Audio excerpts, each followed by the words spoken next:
今日はスペイン・マドリードからリスボンに向かいます。皆さんこんにちは。猛烈会社員を辞めて旅に出ている猫旅です。今1ヶ月間のヨーロッパの一人旅に出ています。ヨーロッパの各都市を紹介する動画を配信していきますので、ぜひチャンネル登録よろしくお願いします。今マドリードのアトーチャ駅にいます。バスで空港に向かおうと思ってます。これは駅前にある赤ちゃんの銅像です。なんか夢に出てきそうです。バスがなんと30分も遅れていたので、駅前のタクシーを捕まえて空港に向かっています。アトーチャ駅からマドリード空港まで定額で30ユーロ、ちょっと想定外の出費です。空港のターミナル1に到着しました。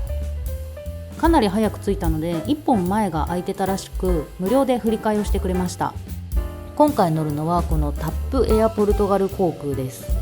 日本には就航していない空港会社だそうです。いざ出発です。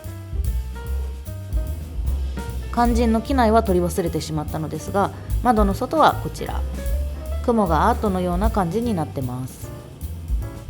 そろそろ着陸です。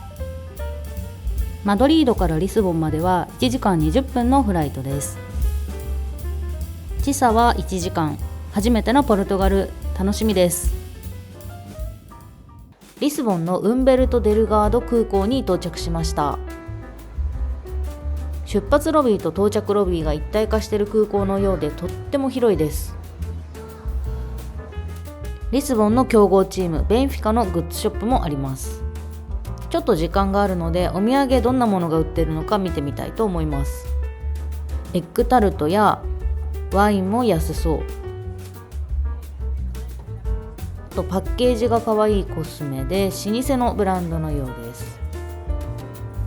あとこのタイル柄、ポルトガルはタイルが有名なので、こういうのもお土産にいいですね。他にもこういう器だったり、柄が可愛いティーセットや、あと缶詰類、航海で繁栄した国なので、食材の保存方法では長けてたんでしょうね。やっとバゲージクレームがありました。降りてからかなり遠くて不安になりましたが、無事にたどり着きピックできました。空港の外に出てウーバーでホテルまで向かいます。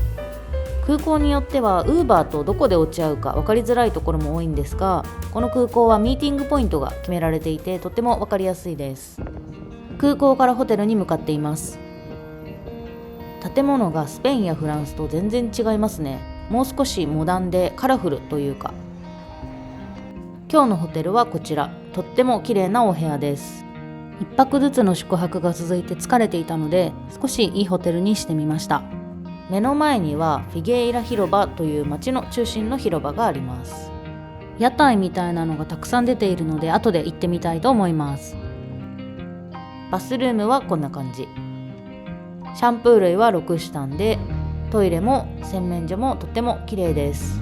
あと部屋にあったこのお皿もすごい可愛いなと思いました。荷物を置いて早速街歩きに出かけます。広場でナイトマーケットをやっているので、ちょっと覗いてみたいと思います。食べ物がメインで、サモサやエッグタルト、生ハムとチーズのサンドイッチ、その場で焼いてるソーセージや何種類かのビール。これはほぼ飯テロですね。ちゃんとレストランでご飯を食べたいので、我慢して海の方に向かってちらっと街歩きをしたいと思います。リスボン中心の街並みはこんな感じです。遊歩道になっていて、とっても歩きやすい道です。先ほどのフィゲイラ広場から海の方に向かって、こういう道が何本も直線で走っていて、その間にお店や飲食店があるという感じです。簡単にリスボンの街を紹介すると、ご存知の通りポルトガルの首都で、位置はここ。とても広い街なので、観光地の中心部だけご紹介すると、宿泊しているホテルがここで、今向かっている南側の広場がここです。このサークルの直径がざっくり徒歩10分の距離となっています。徒歩圏内にもたくさんの観光スポットがあるのですが、有名なジェロニモス修道院などは電車やバスで30分40分程度で行くことができます。道の中央にはこういったレストランのテラス席がたくさん並んでて、皆さん外で食事やお酒を楽しんでいるようです。ポルトガルは魚介類はもちろん、その味付けが日本人の舌にとっても合うと言われてます。まずお米をたくさん食べることや、イワシやタラ、タコなど日本人に馴染み深い魚を多く使うこと、魚介の出汁や旨味を生かした料理が多いことから、 DNA レベルで日本人が美味しいと感じるのがポルトガル料理と言われてます。歩いてると路面電車を発見。これも公共の交通機関のようですね。サッカーショップにクリスチアーノ・ロナウドの等身大人形があります。私の中での有名なポルトガル人といえばザビエル、バスコ・ダ・ガマ、クリスチアーノ・ロナウドって感じなので、人形といえどあえてちょっと嬉しかったです。海に近づいてくるとアルコダルア・アウグスタという凱旋門が見えてきました。細かい彫刻が施された大きな凱旋門で18世紀に建てられたものだそうです。凱旋門を抜けるとコルメシオ広場に到着します。貿易広場という意味だそうです。200平米もの広さがあり、真ん中には昔の国王のジョゼ1世の騎馬像が立っています。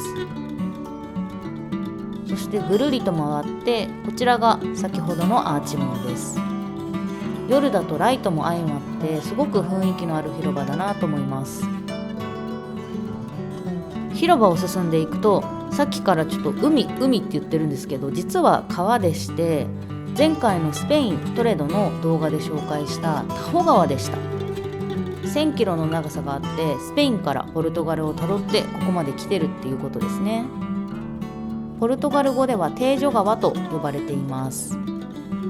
大西洋に向かって流れている川で、あの橋を過ぎて少し行くと大西洋という感じです。座っている少年のシルエットが絵になりますね。路上ライブが行われてて、みんなそこで売られているワインを片手に音楽を聴いてて、とってもいい感じの雰囲気です。お腹も空いてきたので、先ほどの街の方に戻ってレストランを探したいと思います。歩いてるとこちらでもダンスのパフォーマンスで人混みができてます。音楽と体の動きだけで笑いが取れるってすごいなと思って、ちょっとご覧ください。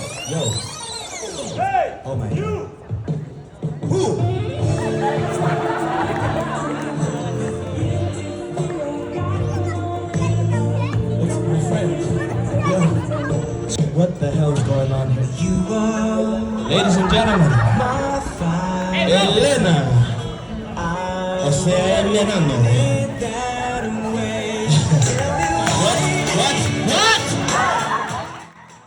いや、みんな楽しそうでいいですね。レストランを見つけました。まずはビールを頼んで乾杯。ガイドブックで調べて食べてみたかったサルディーニャスアサーダス、イワシのグリルを頼みました。とっても美味しかったです。帰りにエッグタルトを購入しました。これもとっても美味しいです。まだ食べるのかよって感じなんですけど、これまた名物のパスティス・デ・バカリャオ、干しダラのコロッケを買ってみました。中はじゃがいもとタラをすりつぶしたようなもので、軽食にもすごくいいなという感じで美味しかったです。マドリードからリスボン到着編ということで、リスボンの夜の街並みいかがだったでしょうか。明日は朝から1日リスボンを観光したいと思います。ご視聴ありがとうございました。高評価、チャンネル登録もぜひよろしくお願いします。